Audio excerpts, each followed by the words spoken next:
বলিউডে আসছে নতুন রোমান্টিক সিনেমা একদিন জানিয়ে ইতোমধ্যেই শুরু হয়েছে তুমুল আলোচনা। সিনেমাটির মাধ্যমে বলিউডে অভিষেক হতে যাচ্ছে দক্ষিণী ইন্ডাস্ট্রির জনপ্রিয় অভিনেত্রী সাই পল্লবীর। তার সঙ্গে জুটি বেঁধে বড় পর্দায় দেখা যাবে জুনায়েদ খানকে। এটি হবে জুনায়েদের দ্বিতীয় চলচ্চিত্র যাত্রা জানিয়ে দর্শকদের মধ্যে আগ্রহ এখন পুরোপুরি তুঙ্গে। সিনেমাটি পরিচালনা করছেন সুনীল পান্ডে এবং প্রযোজনা করছেন আমির খান প্রোডাকশন।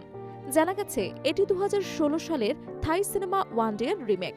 গল্পে দেখা যাবে অফিস জীবনের সাধারণ এক তরুণ রোহানকে, যার চরিত্রে অভিনয় করছেন জুনায়েদ খান। অন্যদিকে মীরা চরিত্রে থাকছেন সাই পল্লবী। ট্রেলারে দেখা যায় রোহান একজন শান্ত, অন্তর্মুখী এবং লাজুক কর্মী, যিনি নিজের সহকর্মী মীরাকে ভালোবাসলেও তা প্রকাশ করতে পারেন না। ধীরে ধীরে গল্প এগিয়ে যায় এক আবেগঘন মোড়ের দিকে, যেখানে হঠাৎ একদিন রোহান ও মীরা একসঙ্গে পুরো একটি দিন কাটানোর সুযোগ পান। এই একদিনই বদলে দেয় তাদের জীবনের গল্প। সম্প্রতি সিনেমাটির টিম একদিন এক মেহফিল নামের একটি ইভেন্টে অংশ নেয়। সেখানে উপস্থিত ছিলেন আমির খান সহ পুরো ইউনিট। অনুষ্ঠানে আমির খান আবেগপ্রবণ হয়ে পড়ে এবং সাই পল্লবীর অভিনয়ের প্রশংসা করে বলেন, তিনি ভারতের অন্যতম সেরা অভিনেত্রীদের একজন। তার পারফরমেন্স দর্শকদের গভীরে ছুঁয়ে যায়। এই মন্তব্যের পর থেকেই সিনেমাটি নিয়ে দর্শকদের আগ্রহ আরও বেড়ে গেছে। ইতোমধ্যে শুরু হয়েছে অগ্রিম বুকিং, যা সাধারণত বড় বাজেটের সিনেমাতেই দেখা যায়।